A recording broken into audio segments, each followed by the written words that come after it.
이번 주 뉴스의 핵심은 당연코 코스피 6천 돌파와 이재명 대통령의 지지율이 67%를 찍었다는 여론조사 이야기입니다. 사실 저는 코스피 6천 돌파에 배가 아픈 일인입니다. 저는 올해 말까지 코스피 9천을 예견한 사람인데 정작 투자할 돈이 없어 이렇게 한숨만 쉬고 있습니다. 그렇지만 상관없습니다. 주가가 오르고 이재명 대통령님의 지지율도 오르니 더할 나위 없이 좋습니다. 이재명 대통령의 지지율 상승의 원인을 꼽으라면 일단 주가 상승을 빼놓을 수 없겠죠. 하지만 제가 보는 이재명 대통령 지지율 상승의 가장 큰 원인은 인위적인 요소보다는 대통령 스스로 국민들에게 신뢰를 준 부분이 아닐까 합니다. 먼저 오늘 영상은 이재명 대통령의 지지율 상승과 보수 원로 조갑제님이 바라보는 현 상황에 대해 짧지만 심도 깊게 구성해 보았습니다. 그럼 지금 시작하겠습니다.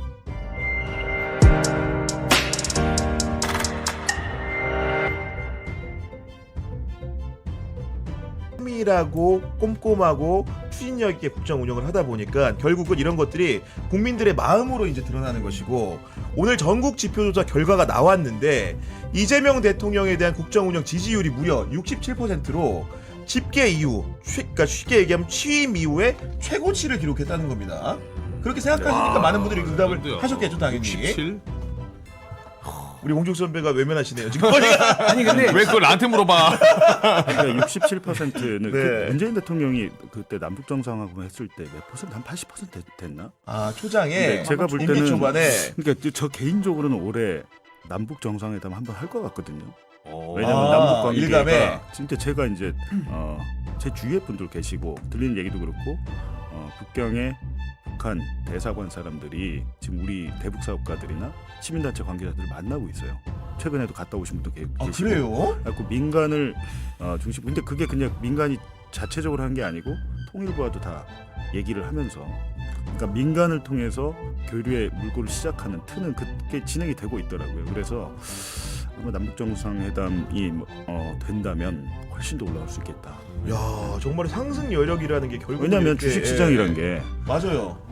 그 외인들은 항상 우리의 그 지정학적 리스크, 전쟁 리스크를 갖고 있는데 남북 정상회담이 만나서 여러 가지 선언들을 한다면 엄청나게 올라갈 수 있겠다. 평화의 바람이 또 제 기억에 문재인 대통령 80% 올라갔던 적이 있었어요. 네, 맞아요. 통계 그치? 보니까 네. 1년차 때 최고치가 84. 그러니까. 그리고 최저치가 이제 1년차 때 63이었으니까 84 정도. 그러니까 최고치. 제 생각에 야. 그게 실현이 되면 80%도 훨씬 넘을 수도 있겠다. 그 상승 여력이 무려 20% 포인트 정도 남아 있다, 이런 설명이신 건데, 기본적으로 오늘 여론조사 결과 신인규 대표는 어떻게 분석합니까? 근데 저는 이제 문재인 정부 때 그 집권 1년 차에 그 지지율을 견인한 거는 사실은 외부 문제, 그러니까 남북 관계나 여러 가지 뭐 북미 대화 이런 것들로 지지율이 좀 형성이 됐다라면 이재명 대통령은 좀 다르죠. 국내 정치 이슈를 가지고 약간 이렇게 만들어낸 성과라서 사실은 더 그 지지층들이 좀 견고한 거 아니냐, 이런 차이점은 좀 있는 것 같고, 저는 오늘 깜짝 놀란 게 4%가 상승해서 67%의 지지율이 나왔는데 중도 지지율이요 73%가 저도 깜짝 나왔어요. 놀랐어요. 예. 그러니까 중도의 7명, 그러니까 10명 중에 7명은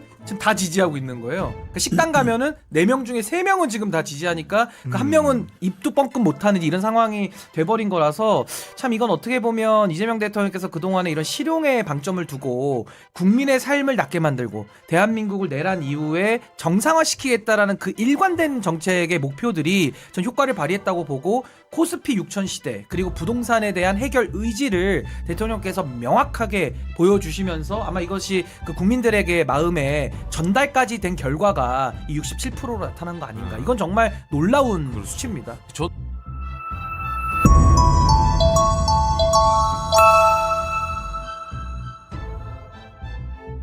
이재명 대통령은 뭐 이미 다 알려져 있지만 운이 좋은 사람이고 권력 의지가 대단히 강한 사람이고, 성격적으로 말하면은 밝고 낙천적인 사람이에요. 뭐 겪어보시니까 그러셨다. 아니 보니까 오. 뭐 겪어보는 거야. 그 뭐 몇 시간이지만 쭉 그 정책을 관찰하면 그리고 그분이 말했던 실용 중도 이쪽으로 노력하는 면이 있어요. 예, 예. 그래서 우선 지난 한 10개월쯤 됐네요. 그래서 제가 인상적으로 보았던 것은 청와대로 돌아간 거.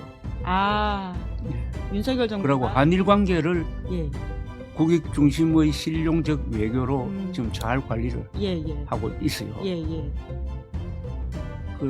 그런 점에서 문재인 정권과 결정적으로 다르죠. 문재인 대통령의 가장 큰 실수가 한일 관계를 말하자면은 어떻게 보면은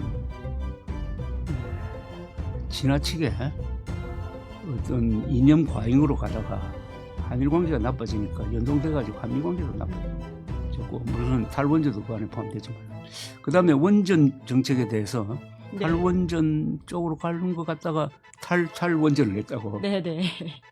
뭐 이런 점 에너지 믹스를 하고 있죠 지금. 예. 그런 점을 이렇게 종합해 보면 이게 이제 전형적인 실용 정책인데 이상하게 이런 데 대해서는 국민들의 지지가 높아요. 예.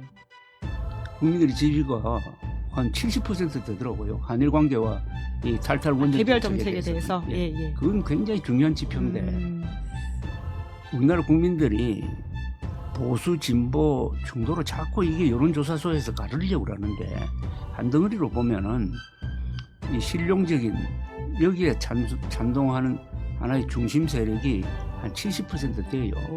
이 사람들은 헌법을 존중하고 사실을 중요하게 생각하고 상식적인 사람이에요. 이 사람들이 마음을 잡으면 됩니다. 예. 그런데 문제는 뭐 세상이 다 아는 것처럼 이 사법부를 너무 압박해요. 그리고 검찰청 해체를 했어요. 이게 하나 묶여버리면은 하나의 덩어리가 돼요. 하나의 덩어리가 되면은 여기서부터 부작용이 생기기 시작합니다. 국회에서 본회의에서 통과시키면은 그걸로 끝납니까? 그때부터 이것을 집행하는 과정에서 예. 임기 끝날 때까지 두고 부작용이 생깁니다. 그게 나중에 누적이 되면은 본인의 무덤을 팠구나 하는 생각을 임기 말쯤 느끼게 될지 모릅니다. 이거는 너무나 좀 안 됐다 그러는 정도가 아니라 어떻게 보면 좀 비극적인 일이 지금 벌어지고 있는 거 아닌가 하는 생각이 듭니다. 그분의 실용적인 노력을 이렇게 묻어버리는 네. 아까 말씀하셨던 그 실용주의적인 측면에서 이재명 대통령의 새로운 지지층이 있다라고 해가지고 요새 그 유행처럼 나오는 말이 뉴 이재명이거든요. 또 이것에 대해서는 또 여권 내에서 굉장히 좀 토론 혹은 이제 그것이 심각해져서 감정 싸움까지 가는 경향도 있는 것 같은데 좀 어떻게 보십니까? 이 뉴 이재명이라는 단어. 이거는 감정으로 하니까 굉장히 좋은 주제입니다. 이건 토론해야 됩니다. 예.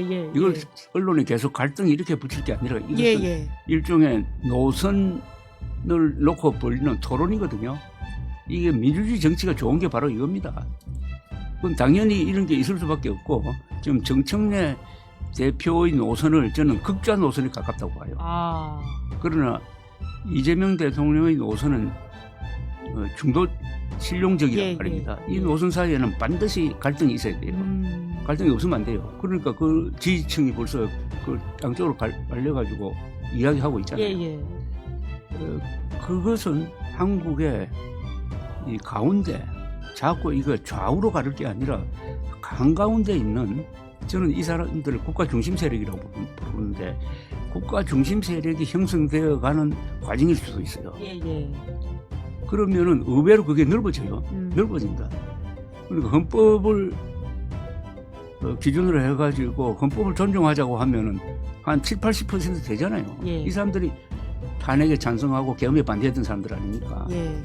이런 세력이 커지면은 거기에 맞춰가지고 정치하는 사람들도 이런 사람들을 염두에 두고 내가 선거운동도 하고 정책도 개발해야 되겠다 이렇게 생각이 되는 거예요. 그러면 중앙으로 수렴해요.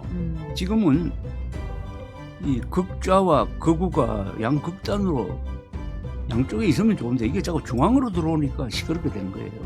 이 양극단으로 한 5% 정도로 세력으로 있으면 되는데 그러니까 그게 이제 어떻게 보면 원심력인데 거기에 대한 반발로 구심력이 양쪽에서 다 생기는 것 같아요.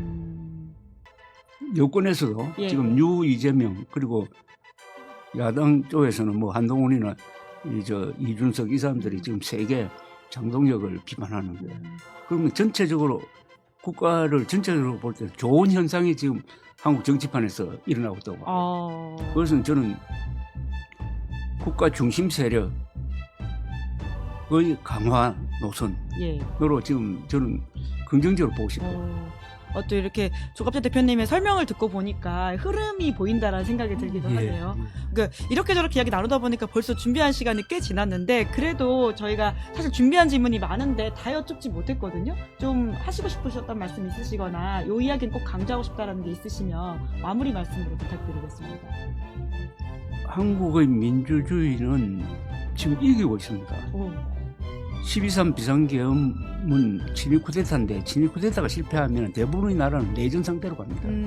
피를 많이 흘려요. 그러나 우리는 그날 2시간 만에 진압을 하고 그리고 벌을 주고 하는 과정이 진행되는데 단 한 사람도 죽지 않았잖아요.